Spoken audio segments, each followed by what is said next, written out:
All right, it looks like mostly everybody is here and panelists are in the right place.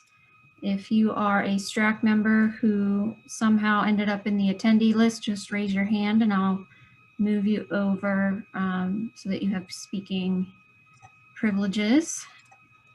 And I will now share my screen.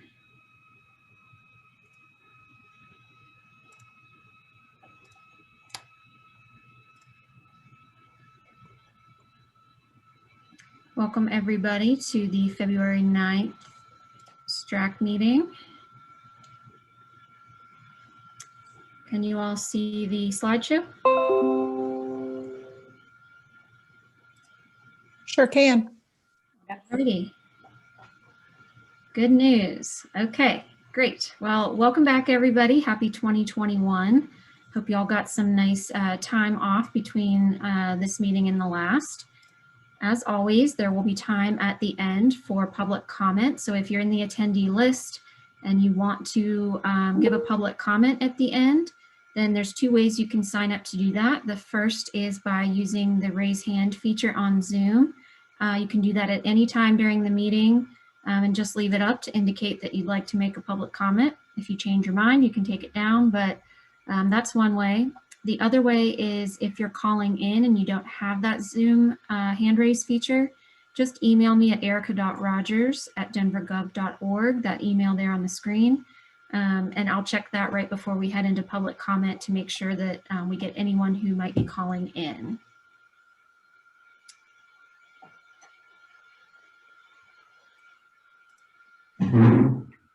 So the first thing that we will go into today is the STRAC updates. We've got just a few things to housekeeping items to go over today. Some of those will have Molly, but just some reminders and information for anyone who might be new in the attendee list. So first, some membership changes. We will be having a new committee member. INC will be naming a new representative to STRAC. As a reminder, INC is the Inter-Neighborhood Cooperation. That's the official group for all the registered neighborhood organizations in Denver. We have with us a guest today, INC President Loretta Kaler. I don't know if you want to say hello to everyone, Loretta. Hi, hopefully you can hear me. So hi, I'm Loretta. I'm president of INC Denver. And so hopefully if you don't know me, hopefully you will. And we were to have someone attending today to observe. So hopefully that will be the new representative. I can't always attend, so it'll be, we'll have a specific representative. Thanks. Thanks so much, Loretta. That might make the presentation bigger. Can everyone see that better? Great. Going off the side of the screen. Yeah. How about now? Perfect. That's great. Okay, okay, Yep, great. that's good. Thank you for joining me in this technology journey. We're a teenager around when you need them. Nowhere to be found, that's for sure. So that's update on new membership. We also have a couple of committee members who have let us know that their roles have changed. So they just wanted to also disclose that to the rest of the board. So I'll let them each talk about what their initial role was and what their role is now. So we'll start with Daniel. Yes, thank you. Yeah, so I started Daydream here in Denver in January of 2018, and then the platform actually sold in January of 2020. And I amicably separated from Daydream in August. And I'm actually starting a new short-term rental platform that is in its very early stages right now, but it would operate in multiple states. It would operate in Colorado, but it wouldn't be urban focused. We wouldn't be working in Denver. But I say that to say that I'm very much remaining in the short-term rental industry and feel very invested in what this group is doing. And you know, just it's been a pleasure being part of it. And look forward to continuing. All right, thank you, Daniel. The other member who's let us know their role is shifting is David Pardo.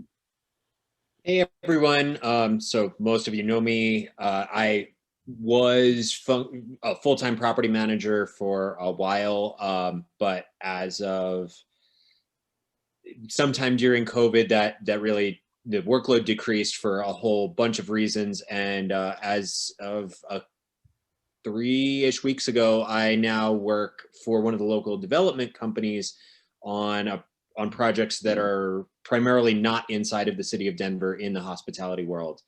I do have a couple medium-term rentals that I'm still managing and like 2 ADUs that happen to be near where I live, but that's no longer my primary source of income, nor is it like my primary job. So take that as you will in terms of my role here. Thank you both so much. So just as a reminder, the committee last year decided on 2-year terms. So both Daniel and David have agreed to serve out the rest of their term, providing their insight in their industry kind of role that they were selected for. And just like anybody else at the end of the term, they're welcome to reapply, and we would consider any changed roles. That goes for any member of the committee. So just a nice little reminder there. Finally, we still have an open vacancy to be on the STRAC, the seat that was previously held by Charlotte Winsenberg as a non-host neighborhood advocate. Originally, we had the deadline set for end of January to apply. However, with our website migration for denvergov.org, we realized that the link to apply in our December bulletin no longer worked due to that migration. So we're not sure how many people were unable to apply for that position, and we wanted to give everybody the opportunity to apply. So if you're still interested and you may have missed the deadline or couldn't get the link to work, I've added the link here. You have till February 26th to get that application in. Next, I'll kick it over to Molly and just to do a revisiting of some of our STRAC guidelines. Yeah, so hi everybody. Thanks again for coming this month, and just wanted to visit or address a couple of things that have come up over since the last time that we met. So a couple of updates and then just a couple of reminders. So as an update, we'll go ahead and send out, when we send up around all of the follow-up stuff from today's meeting, an updated the purpose and requirements document, which we talked about quite a bit last year and updated last year as well. But we just wanted to make a couple of updates to make sure we're addressing just some of the more recent things that have happened and just how the committee structure is developed over the last year or so. And so we'll send that out, like I said, with the committee or with the meeting materials from today, and you can check out what those updates are as a part of that. It's nothing major, but just some small updates to make sure we're kind of staying current. And then I just wanted to kind of mention a couple of reminders around just this committee and the structure and our purpose of all meeting and being together. We have received a lot of valuable input from the STRAC over the last couple of years. It was, Brian, Eric, and I all came into the department and the STRAC had already been existing, and it was a great place for us to come and learn a lot about short-term rentals from, all the different perspectives that are represented on the committee. And it remains today, obviously, a very valuable committee. You guys have a lot of different opinions and perspectives that are very helpful for us when we are making decisions around regulations and policies and operational decisions. And so when it was established, my understanding is that it was envisioned to be somewhat limited in nature. And so it is, and it says this in the purpose and requirements or the guidelines document that we worked on last year, that it's under the discretion of the director. And so, we want to, as long as this committee remains valuable and is providing that important input, we will keep meeting and we will keep holding these and we will, have these great discussions. And that said, I just think that we also just want to make sure that if there is, we don't have these types of committees for other license types. We don't have them for marijuana or liquor licenses or our security guard license. And so it is a unique body, but it is a unique opportunity for us to get those perspectives and that input from you as we're operationalizing this. But it would be a goal of ours at some point to kind of normalize short-term rentals along with our other license types and make them more like our other license types, where we're just handling the operational issues and coming to the community when we are making a change, or coming to the community when we need input on something. So that said, I think, as I said, you guys are a valuable committee. We enjoy talking with you and getting this input every month, but just wanted to put it out there that at some point we may consider reassessing, the long-term nature of this committee, just because for this to be a permanent committee, we just don't have those types of things for our other license types. So at some point it would be great if short-term rentals get a little normalized with the rest of our license types. And then the only other thing I just wanted to address really quickly, and we can discuss or take questions on this if you want to, but just wanted to address, we received a complaint, or I wouldn't even call it a complaint, a concern. Somebody highlighted a concern to us about another member over the last month or so, and just wanted to ask that other committee members going forward, the process, if you have a concern that you would like to highlight to the department, whether that is about a particular licensee, a committee member, something about these committee meetings that we're holding, or anything within the short-term rentals that you'd like to address, please bring it to one of the staff members directly.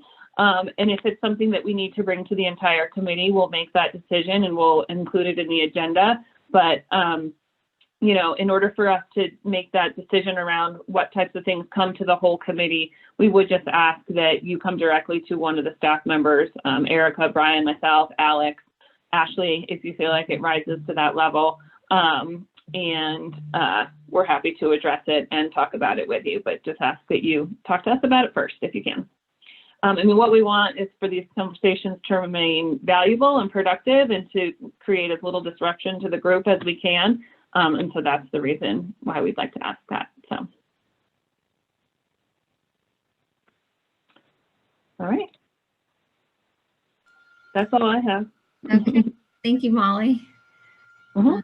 With that, we will go to the next item on the agenda, which is our typical licensing and enforcement updates. So first, we'll look at the licensure data and trends.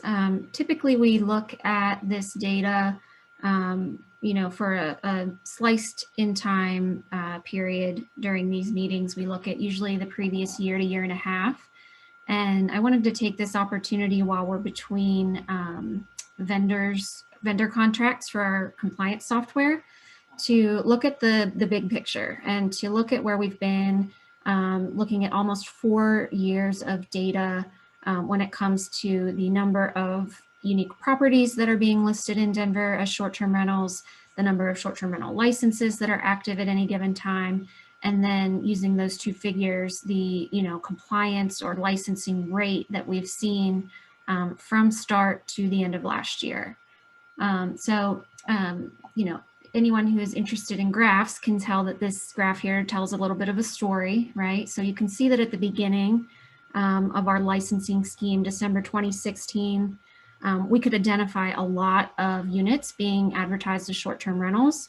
And we only had a small handful of people who were getting their licenses, right? The law was new.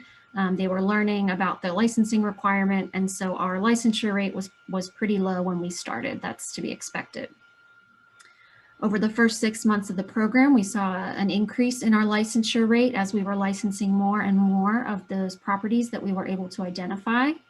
But you can see that we did take a dip in our licensure rate when we contracted with a compliance software to help us identify even more unique listings. So even though we were remaining at a pretty steady level of licenses, we saw a decrease in our licensure rate to around that 50-60% range as we were able to identify more listings. About a year later, so mid 2018, we took some changes to our enforcement strategies now that the license was starting to be more established, that people had had a period of education. And as you can see, our licensure rate started climbing again. The number of unlicensed listings and unique properties being advertised going down, and that number of licenses remaining pretty stable.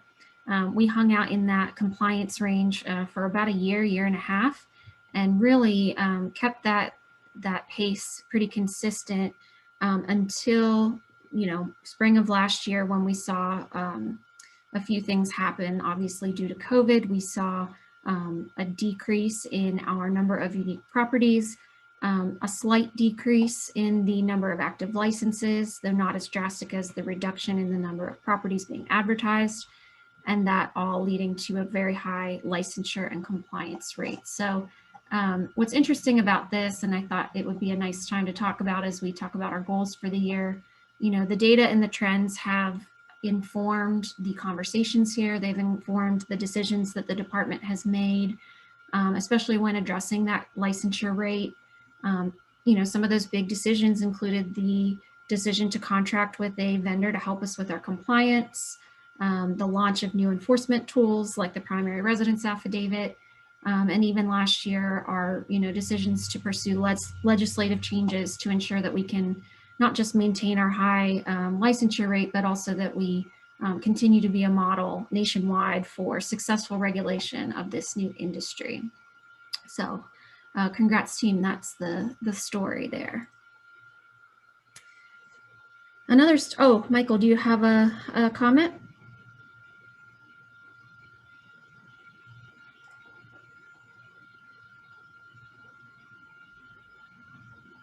Not sure. Michael's got his hand raised, but I think he's muted.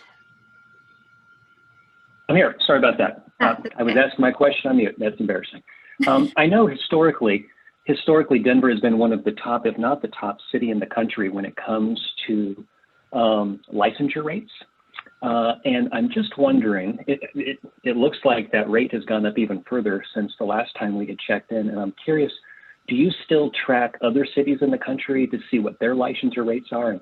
And where do we stack up against them? Are we still right at the top of the pile?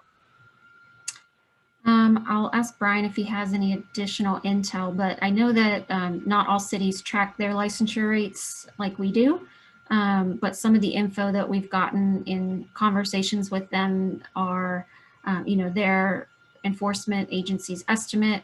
But I think we're still up near the top. Brian, do you have you talked to anybody lately?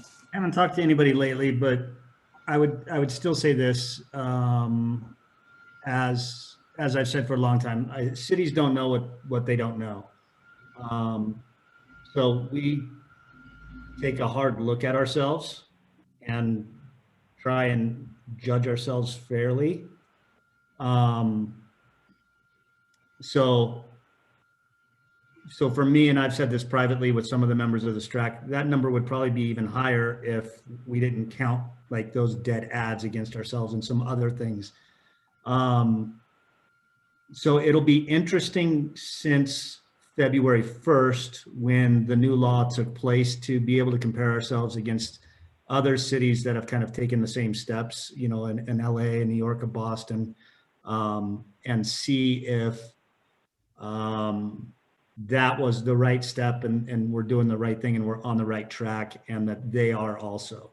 But it's really tough to compare to other cities. And I'll even say something like this. So if you wanted to compare against a large city in Texas, they have a completely different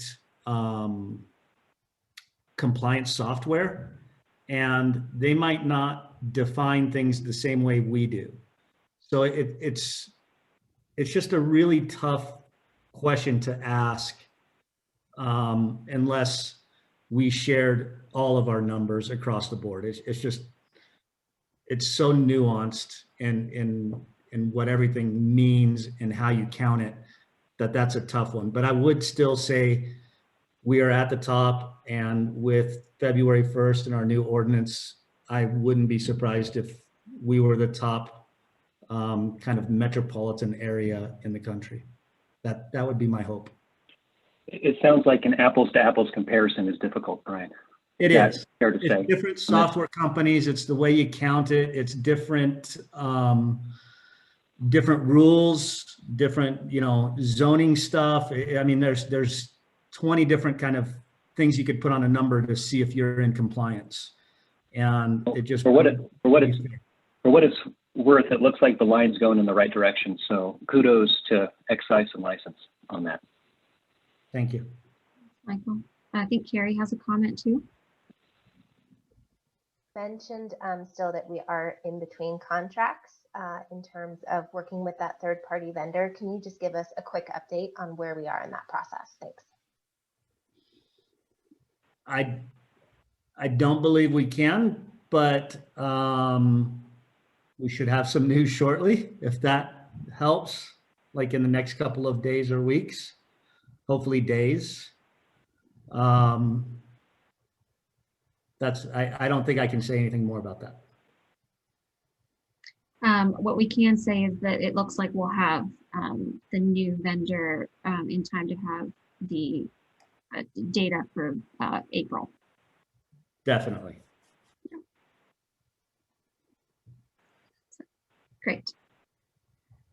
Okay, so another story that we see with data is trends in our 311 calls that we receive. So this is the information for each month of last year, kind of the top 5 big categories that we measure when it comes to short-term rentals. As you can see, we saw a lot of general inquiries at the beginning of the year. Those kind of died down, but towards the end of the year, we got a lot more questions and 311 calls about applications. So, that might be an indication that more people are going to be applying. That's, after the downturn in COVID, that could be a trend we see. Dana?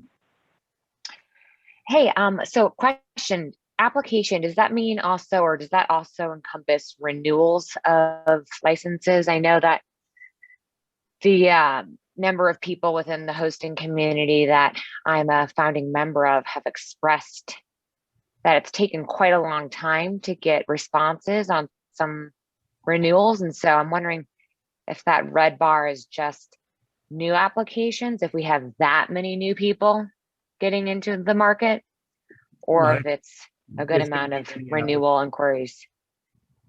So the 311 categories, so this could be any question about either a new application or a renewal application. It also includes applications for STRAC.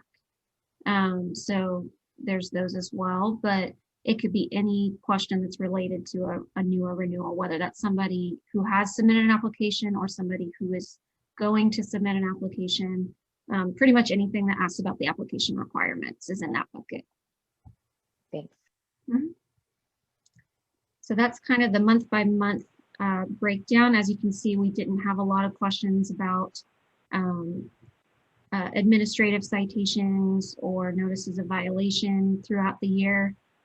We think that's a good sign due to, of course, there are fewer people renting last year due to COVID, but we think it's also an indicator that our compliant hosts are remaining compliant.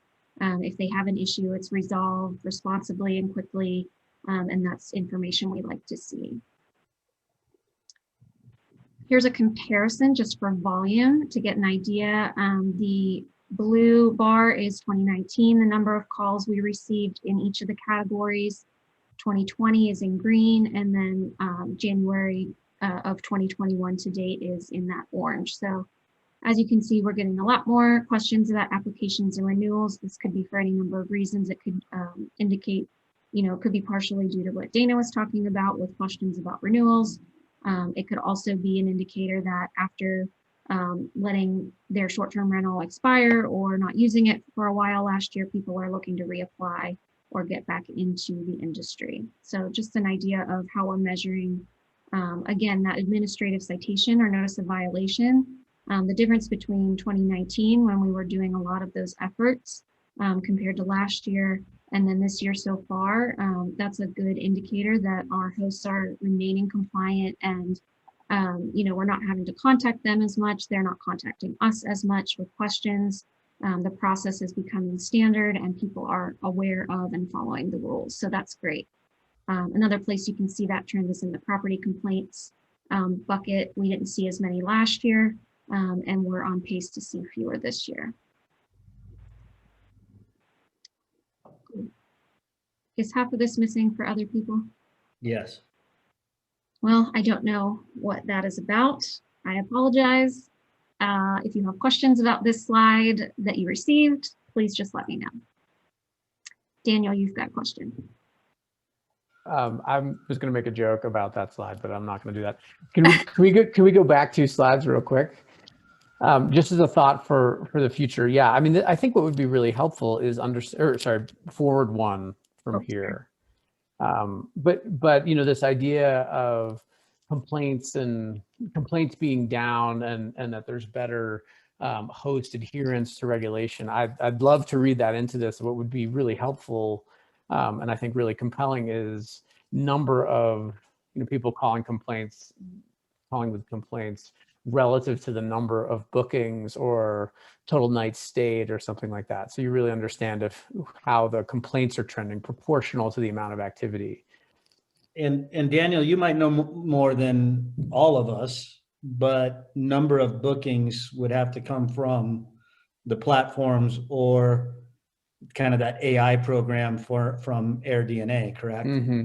Right. It would need to come from a data source like that. And to your point, it would have to come from the platforms or from AirDNA. And although there are not a ton of platforms, it still would take, it's a number of sources, not just one. Yeah. And to your point is that would be my reading of that is I would say short-term rentals were probably close to half as full as they were in 2019. And we're still averaging more than 50% of the complaints. That would be my issue as somebody that takes the complaints and has to investigate them. Right. I think that sounds right to me. Looks like Cindy's got a comment as well. I have a question. When 3-1 will take complaint, do we know what part of the city that complaint is coming from? Do they take an address? We know everything. Well, so you can, I did have one recently where he had made 3 complaints and never gave an address. But I'd never seen that before. But for any complaint, they get an address for where they're talking about the complaint. So yes, I have an address on virtually 99-point-something% of complaints. Do we have any idea what parts of the city the complaints are coming from? Is it generalized or are there pockets of? That would actually be a fairly interesting thing to run, and I think it would be fairly easy. So let me write that down. Sorry to add to your list, but I think computer people can do that. So yeah. Okay, good. Thanks. We'll flex our technology there. It looks like David has a question as well. Yeah, it was just a comment on that. I think it'll be interesting because we can definitely get effectively a heat map of where listings are, and it'll be interesting to see whether the complaints correlate directly to the density of listings or if there are specific parts of the city that have more complaints per listing than other parts. If there are parts of the city that basically are like Airbnb is cool and other parts that are like somebody parked in front of my house once and now I'm, upset. Right. And the other part of the heat map is going to be, there's still several properties out there that generate a ton of complaints. So one property may have 11 of those complaints. Dina? I know we had spoken about this, I think at one of the meetings where we could meet in person, but we found out that hosts were not getting notified if their property had received a complaint. And we found that was a pretty big disconnect in solving the problem so that host could fix it. Are we sending these 311 complaints to hosts so that they know that when they're gone, their property maybe isn't being a good actor in the neighborhood that they're hoping? We still haven't used that as much as we would like to, because it's the same answer. Almost every complaint, when we look up the property owner and we do a little bit of digging, they don't live there. So they shouldn't have a license. And Brian, so, for the complaints that are property related, like noise or trash or parking, do we notify them? no.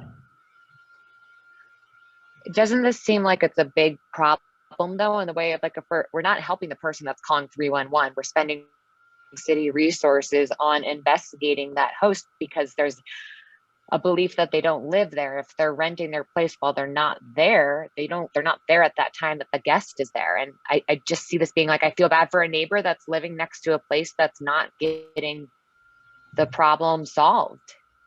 Well, so I guess there's two ways of looking at that. The problem is being created because the person doesn't live there and they shouldn't have a license.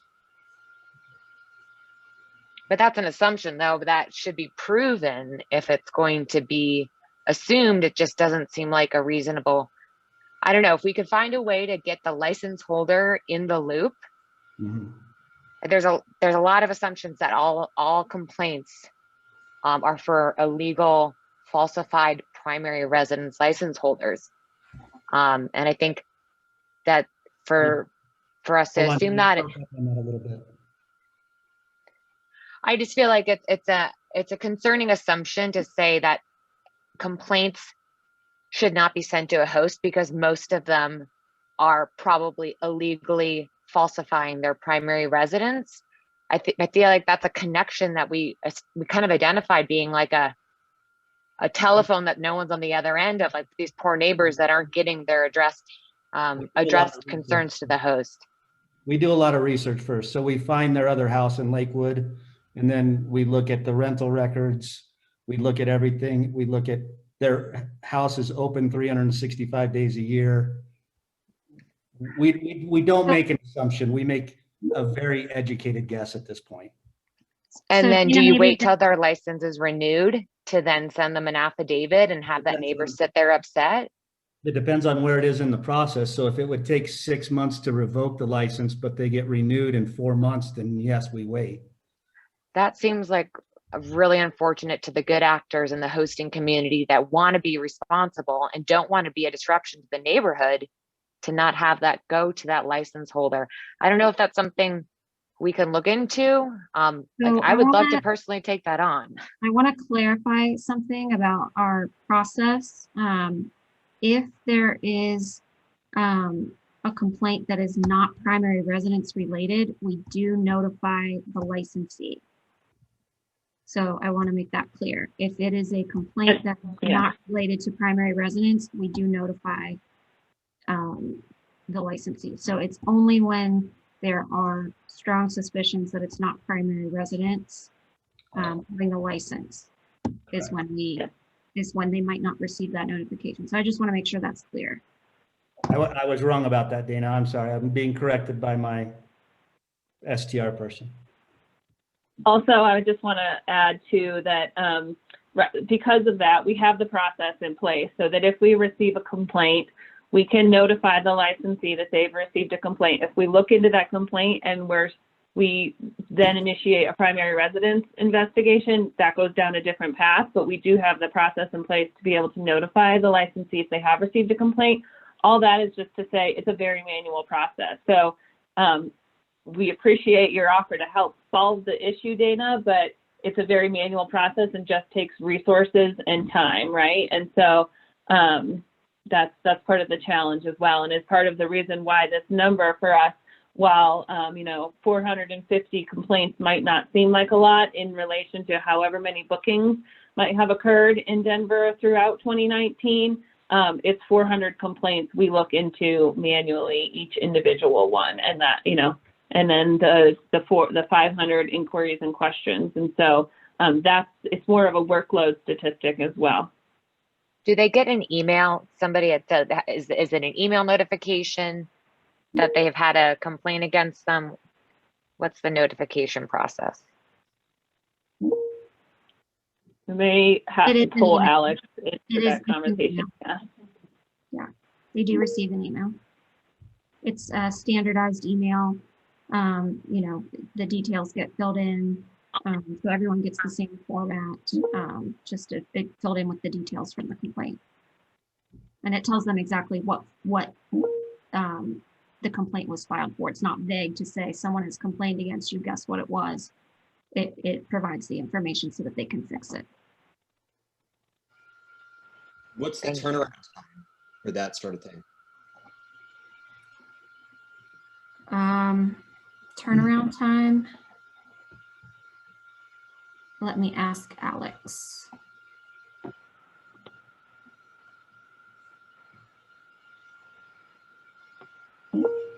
It varies depending on the extent of the complaint, obviously, and if there are several pieces to it or not, but typically a week or two.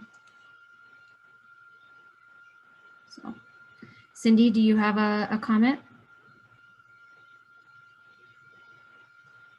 Oh, you're muted also. Cindy Wagstaff. Sorry about that. Hi. Okay. So I had an interesting, this is a comment on enforcement. I had an interesting experience where my son, who's 19, moved out. He decided he was going to move out. And the way that he did that, because he didn't go get an apartment, he moved out into short-term rentals here in Denver. And so he just left, and he's back with us again.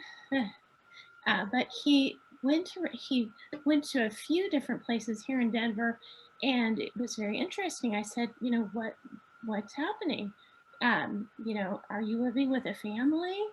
But no, it was homes where it was like rotating doors. There was no primary resident that lived there, no owner, and it was a bunch of different rooms, and he was renting a room, and all of the people living in the house were different individuals like my son. And I just thought, you know, clearly we still, as Brian said, there are still some issues. If my 19-year-old can go out and just rent a room wherever he would like with no owner on the property. So I just wanted to throw that out there. We are having some issues with some, it's called a hostel, and some people are using the platforms to run hostels. So yes, we do have that problem. It's a very difficult one because it falls under zoning and we have to get other agencies involved, and that's a very time-consuming problem to stop. Well, maybe we can discuss some of that when we get to our goals for 2021, but we'll continue now with some of the data again. Oh, there's that slide. Awesome. It just needed some time. So another way to look at our 311 data is, you know, there's raw numbers, obviously, that differ from year to year. As you can see, our total volume was down 40% from 2019 to 2020 when you look at the raw data showing the number of calls. However, the percentages stayed fairly even among general inquiries and questions. The percentage of property complaints was about the same as in 2019, even though the volume was different. We did see a larger percentage of questions just about applications and renewals, but fewer questions about those administrative citations and notices of violations. So again, this is, we think, a good sign that when those issues are arising, the people are understanding the process of how to fix it, and we're having to do it less. An update next on our disciplinary action statistics. So just to get an idea of temporal changes, we have had just since the last STRAC meetings, the numbers, and then the numbers in the past year and total since we've been measuring. So for new and renewal applications, 16 have withdrawn, 7 have closed administratively in the last 2 months. This is part of 71 withdrawals and 102 closed administratively within the past year, with totals for those all time being 281 and 214. When it comes to enforcement of the primary residence using the affidavit, we've had to use that less and less over time. As you can see, we've sent 692 total, 217 of those were in the last year, 20 of those were since the last STRAC meeting. It's interesting when you look at those that were returned though, total 312 or 45% have been returned all time. Within the past year, 113 have been returned, which is higher at 52%. And of the last 20 sent in the last couple of months, we've seen 12 returned, which is a return rate of 60%. So just kind of an indication of how those are being returned over time. When it comes to show causes for any licensees who may have been accused of breaking the rules or having a complaint, we've done 18 total show cause hearings since April of 2018. 6 of those were in the last year, so that makes sense. 17 of those 18 resulted in a revocation of the license or a surrender. So those hearings, those show cause hearings, while rare, few and far between, they are usually in the cases where that person really isn't the primary resident, or they are found by the hearing officer, an independent fact finder, to be guilty of the complaints levied against them. We currently have 0 outstanding orders to show cause. So if we, as it stands, that we haven't had anyone rise to this level. I will kick it over to Brian shortly because we got a question about calendar records requests. We've requested 103 calendar records since August of 2020. So I'll let Brian talk about what those are and what they entail. Basically, with the ordinance change, we were allowed to request records.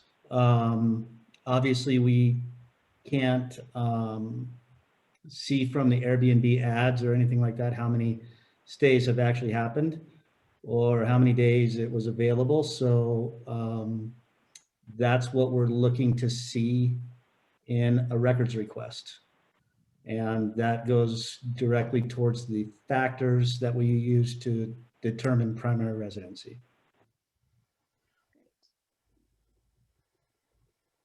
Thank you. Looks like Loretta has her hand raised.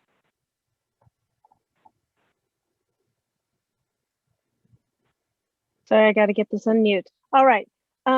Since I'm new, I just wanted to ask a little bit about the affidavits. I'm assuming that you're sending out the affidavits and asking them to return them, stating that they have a short-term rental and they, no, okay, fill me in. Thank you. It's stating that it's your primary residency, that it's basically, this is the way I explain it. Short-term rentals are online. The application is online and a lot of people click through, and I would say for a number of people, they don't realize that any sort of application to the government where you lie is a felony. Even though we have a box that says, I swear under penalty of perjury, and you check the box.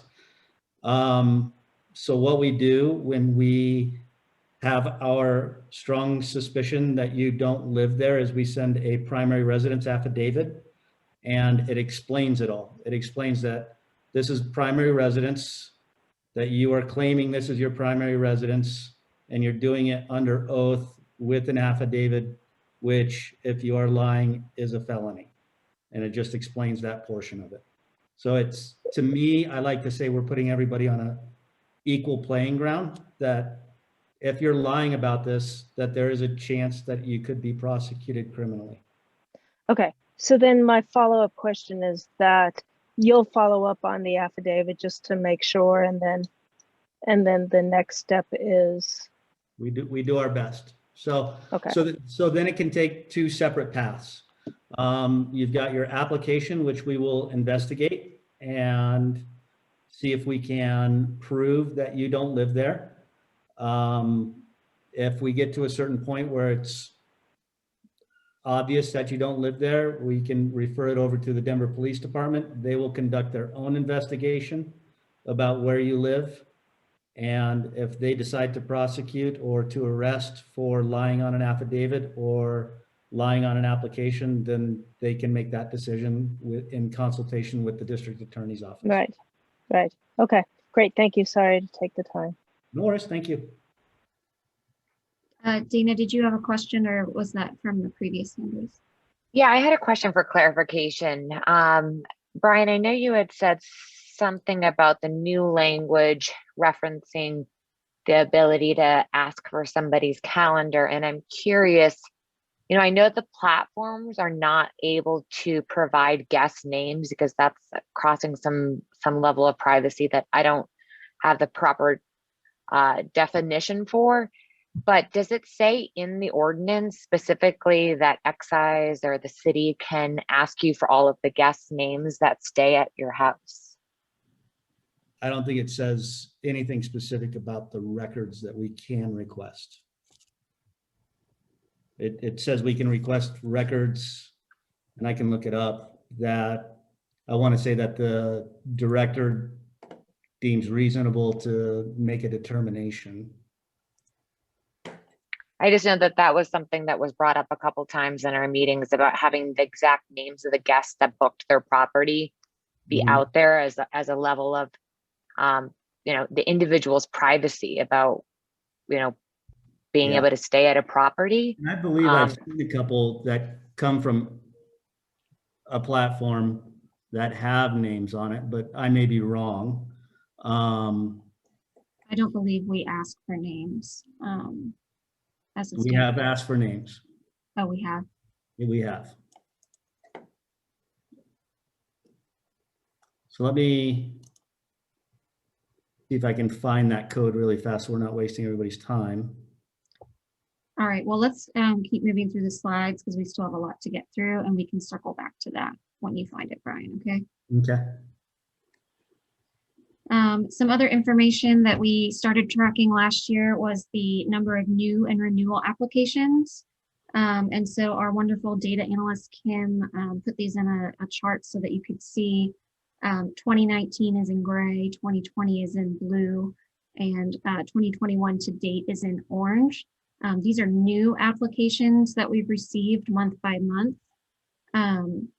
And as you can see, they were way down in 2020 compared to 2021, although that was something that we were seeing even before COVID hit, which is an interesting data point. Although in January of this year, we saw almost the same amount as we saw January of last year. We have the same data here for renewals, which is a different trend. From 2019 to 2020 to this year, we're seeing a much higher number of renewal applications. So folks who have an existing license are renewing more and more so far this year in the 1 month we've seen of data. Renewals compared to new applications last year were much closer to what they looked like in 2019. Like I said, with renewals surpassing in January as well as December of 2020. So some additional data about applications. And then to close out the data portion, I will ask Sophia if she's still here to kind of talk about the lodger's tax update. We got our totals from 2020, and then we also have the year-to-date figures for 2019. So she can talk about that or answer any questions about the lodger's tax. Hi, everyone. The 2020 dates were, and the 2019, 2021 is based on receipt dates. It's not necessarily that stays were made, it's when the items were booked and the taxes were paid to the city. So the 2021 information that's there, that 432,000 is how much we received in January. And that could have been for you know, taxes collected in December or, you know, earlier than that if there was any delinquency reporting. So the timing on the slide is a little off because lodger's taxes are due on the 20th of the month. And then by the time we get all the taxes paid and posted and through the mail, it's generally the 5th to the 15th that we have the accurate data. So this meeting kind of falls right in the middle of that timeline. So for the most part, that is pretty accurate and stable. The overall percentage of lodgers tax from short-term rentals is still growing. It was up around 10, 11% and finished out 2020 at almost 12%. So out of the market share, it's significant in Denver. Are there any questions on this?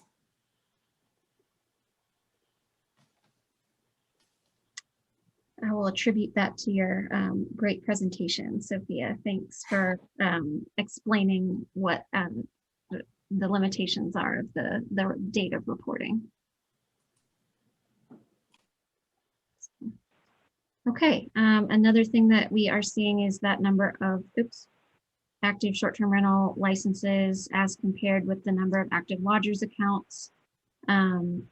We typically monitor and report on this just so that we know the difference between those two. Earlier on in our regulations, we were seeing that there was a gap in understanding of what people need, although we are getting fewer and fewer questions about that in our 311 calls. So this could be due to other reasons. Dana, do you have a question? Sorry for having all the questions today. I know in the past we've reported the number of pending applications on this slide, and I noticed it's not part of the data represented here. I know with the city being busy, that pending amount has been at times a significant amount. So I don't know if that is reflected on that previous slide that you just bounced back to, but was curious if that number is being tracked for this meeting. I don't have that specific data point for pending, but we did have the dashboard that shows new applications. So I'm not sure how many of the new applications are pending versus approved or denied. So that's something I can talk to our data analyst perhaps about including in these new graphs. Thanks. Mm-hmm. And just to explain a little bit further, on the tax licensing, we issue lodgers tax licenses for a 2-year period. And sometimes if a business is closed their lodgers or their short-term rental, but they have filed an annual tax return, they might forget to close their tax account until that annual return is due. So sometimes there's a discrepancy there because our licenses are issued for a 2-year time frame. And especially at the beginning of the year, that discrepancy can be bigger because we're at the second year of a 2-year period. So it may not be totally an apples to apples comparison in that regard. Thanks, Sophia. Okay, we have made it out of the data portion of the presentation. Moving on to current events. I added some stories about goings on in other jurisdictions. As a reminder to anyone maybe in the audience, I'm sure all the committee members are aware, but Council Bill 1229 went into effect February 1st, so a little bit over a week ago. And that's that bill imposing liability for booking service providers that process unlicensed transactions for short-term rentals. So I linked to the ordinance in case anyone wanted to brush up now that it's in effect.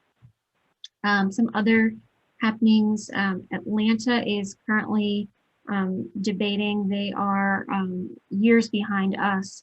They're considering 2 competing bills that would regulate short-term rentals, one that totally bans them outright and one that enacts licensing and tax requirements, so legalizing them with certain restrictions. So that's a hot debate going on in Atlanta right now. I added a couple articles in case anyone wanted to read more about the arguments on either side. In Arizona, a different approach. The Arizona state legislature is actually considering a bill for statewide short-term rental regulation. They have a little bit different setup between their state and their local jurisdictions. So the state bill would allow local jurisdictions in Arizona to assess fines and would actually give the state the authority to revoke short-term rental licenses. Obviously something we do not have in Colorado. And then a nationwide example in Scotland, the Parliament Committee voted on advancing a system for licensing that's countrywide there. Previously, the legislature, or the Parliament had discussed delaying that decision until 2022, but there's been some arguments for advancing it sooner. So I added some links there to read about that. Any questions about the current events? Erica, I have a quick one, and maybe it's to Brian or you or Molly on the first one, which is us, and what we've done effective February 1. I'm not sure it was embedded in our prior discussion, but how do you all feel we're doing with the platforms in implementation effective February 1? Is it going well? Anything to report? Or is it kind of on track the way you expected? Is it too soon to tell? Just kind of curious how you're feeling about all the work that's been done with the different platforms and kind of just in general, the steps in the process and how it's working. Those are all great questions. We are actually going to talk about implementation next. So, oh, sorry. No, that's okay. If anyone has any, if other people's questions are related to that, we can jump right in, but want to make sure if anyone has any questions about the articles, they can ask those before we move on. Buffy? Yeah, I was wondering about the group housing, is that what it's called? Group living ordinance that just passed, whether or not that might have any impact on short-term rentals too, because it changes things about who can be living in a place. So would it do that for short-term rentals too? We've had some discussion. It wouldn't seem to have a huge effect because whoever the licensee is getting the short-term rental license still has to be the primary resident. And that, that's the case whether you live with one roommate, no roommates, or 5 roommates.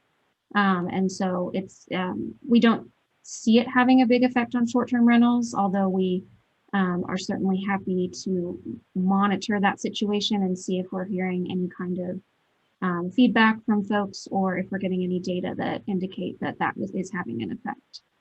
So it wouldn't like automatically allow a host to have multiple contracts at the same time? No. Anything like that? No. Okay. Mm-hmm. So now we'll get to Susan's question, which is the Platform Accountability Ordinance.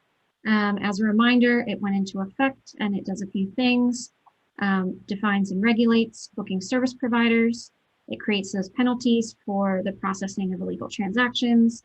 And it has some record keeping requirements as well. So to Susan's question, we kind of thought this would be a good time to talk about what the city's doing, what the booking service providers are doing, and what hosts should be doing themselves. So from a city perspective, we are, as we mentioned, between compliance contracts to be able to include this as with our compliance along with how we monitor hosts. We are happy to partner on any kind of education. So if anyone wants to hold any kind of educational webinars or anything with their hosts or their customers, we're happy to talk about it. But I know Aisha is also ready to take any questions about what the platforms themselves are doing or any changes you might see as a result of the bill. Hi, so good to see everyone. I know we've been on a little bit of a winter break, but I think all of the hosts on this call have received emails ad nauseum for us telling you all that you need to register, listings will be getting taken down. High level about the platform and how we're complying on our side is we're taking a two-pronged approach. So first, we're running an automated script against a city provided whitelist. So that's happening daily. It's automated.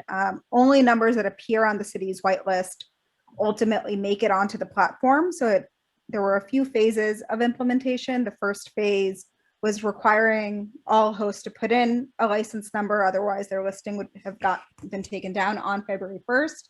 Come February 1st, if your listing did not have a license number, you were either converted to a long-term stay if your own internal host settings allowed you to accept long-term visitors, or you were taken down.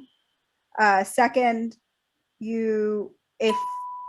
then we ran against the whitelist, and if you didn't appear on the whitelist, you were told you were going to get taken down.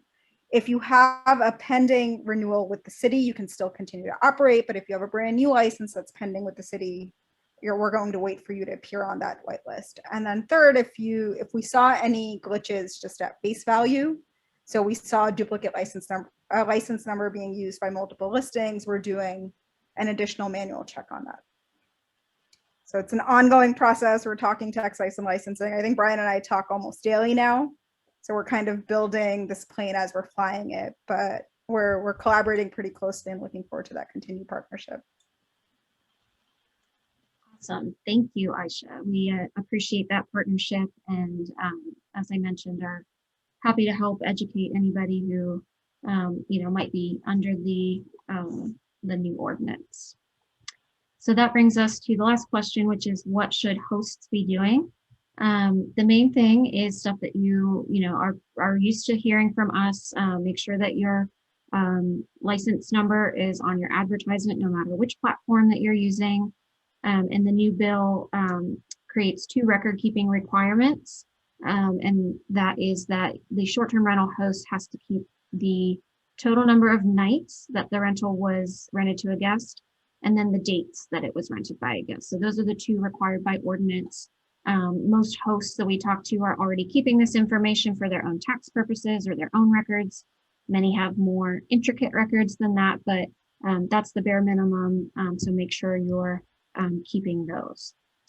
Does anyone have any other questions about the ordinance and the implementation?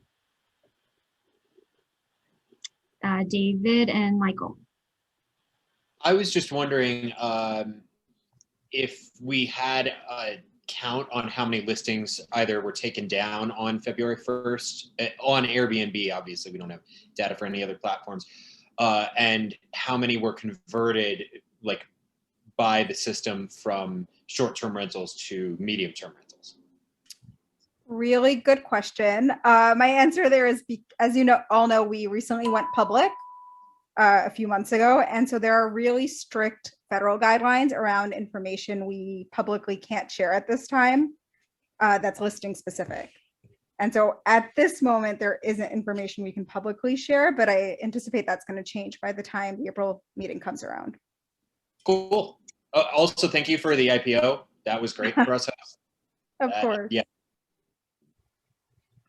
Aisha, will that data that may be available in April be retroactive, so it could be as of this transition time of the February 1st deadline? That is a question I have out to our legal team and sent it over before I got on this call, so more soon. Thank you. Michael? I have a question regarding the data that is provided regarding the active licenses to platforms. Is that information available to everybody, or is it only available to specific platforms that apply to get it? So the information about active licenses is on our open data website on the city. Anyone can download it at any time. It's refreshed, I think, daily. And so we've been working on getting that into a format that's just compatible with the platform's technological needs, but it's the same data that everyone can access. Can you share a link to that? Yeah, I'll send that out after the meeting. Perfect, thank you. All right, I don't see any other hands raised, so we'll move to the next slide, which is goal setting. So I think we'll talk about this maybe for 10 or so minutes, and then I think we'll move to public comment. But thank you to everybody who provided your thoughts, your feedback, your response to ideas, your proposals. We got a lot of interesting comments from STRAC members. We got some research studies and lots of things to consider. So we were able to come up with some unifying themes from the group that you maybe didn't even know you were unified on. So that was pretty cool. As a reminder, these are the values that we have every year: protecting the fabric and character of Denver neighborhoods and the residents who live there, protecting and supporting our host community, and ensuring that Denver is keeping pace with the evolution of the industry and that we're maintaining the right balance. So a lot of the questions and ideas that this group sent us or talked about at the last meeting kind of focused on or fell into one of these three buckets of guiding questions.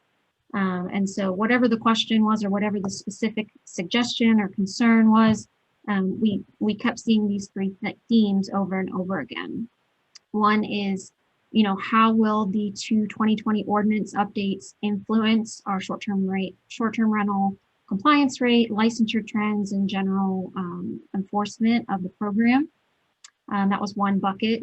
As a reminder, we had two bills last year: the primary residence ordinance in March, and then the platform accountability ordinance in November. That was a big legislative year for the department and for the short-term rental program. And a lot of people had questions about, can we measure the effects of these two ordinances and see what they are before we move forward in any other areas? So that was one set of concerns and questions. Another big set of questions dealt with how short-term rentals impacted other models of accommodation. So whether those other models are, traditional lodging models like bed and breakfast or hotels, whether those other modes are long-term rentals, or they're those alternative lodging models that we've talked about, whether they be the Sonder or Daydream type of companies, the type 2 proposal that we heard in December. They all sort of fall into this question about how short-term rentals impact other things and other features of lodging and accommodation within the city. And then the third bucket that we heard from people are, how can we support the evolution of short-term rentals? This is a newer industry, but after 5 years and some of the data we've seen, how can we support short-term rentals becoming, as Molly mentioned earlier, more normalized, more cemented, more established license within the regulatory system. So some of the suggestions we heard there or comments we received included monitoring the effect on housing stock, affordability, and neighborhood trends, digging more into that. Then, we've done some of that and we've done it more anecdotally, but seeing if we can get more data around that. Another question we've gotten is around standardizing the enforcement of zoning and building requirements. It's while these short-term rentals are typically people's homes because they're their primary residence, if they're opening them up to guests, we want to make sure that they're safe for our visitors to Denver. And then another big area that we heard that people want to look at is that the accessibility and compliance with ADA of short-term rental units in the city, to ensure that anyone who's interested in renting a short-term rental, no matter their physical capabilities, can find what they need. So in line with some of those guiding questions, these are some of the goals that we heard from you and that we kind of grouped together based on the suggestions. So looking at the effect of the legislation from 2020, we want to continue to measure our licensure rates, our trends in primary residence enforcement, tax collection and revenue trends. But then also, you all even had some suggestions today that show that this is something heavy on everyone's mind. Looking at measuring booking service provider compliance, violation frequency, number of ads, number of properties that are in compliance with the new ordinance and things like that. So if there are additional data points that you all haven't already shared with us that you would like to see, please feel free to send them our way so that we can continue to meet this goal in 2021. In looking at how short-term rentals have impacted other modes of accommodation, I think this group has talked about exploring the features of other license types, whether those be lodging license types or we have a city councilwoman who is doing some community outreach on a long-term rental license. And so maybe talking more about the effects of short-term rentals on those other types of licenses. And then evaluating the pros and cons of any modification to the landscape, whether that's something that people are interested in or not. Finally, looking at supporting that evolution and that establishment of this license, really cementing it as a feature in Denver, exploring those avenues to measure all of those things that people brought out, right? How do we measure that effect of short-term rentals on housing stability? How do we measure the compliance with zoning and building requirements? How do we identify the specific, tasks that we'll need to do based on that measurement? So those are some interesting questions that we'll be looking at this year and doing research around, bringing to the group for discussion, and obviously open to any additional research that any of the members are open to. So that is kind of the overview of what we heard from everybody. Thank you again to everyone who sent us their long thoughts, their short thoughts, their links to research and articles and other cities and their proposals. We really appreciate all the time and effort that so many of you took to weigh in. So with that, we've got about 15 minutes left. So I don't see any hands raised on the committee. So let's get to public comment. I will go to the, attendees list to see who's got their hand raised. Looks like we have one person with their hand raised. And that is Danielle Anderson. So Danielle, I'm going to promote you to a panelist. You'll have 2 minutes for your comment. It might take a second to promote you, so don't leave us.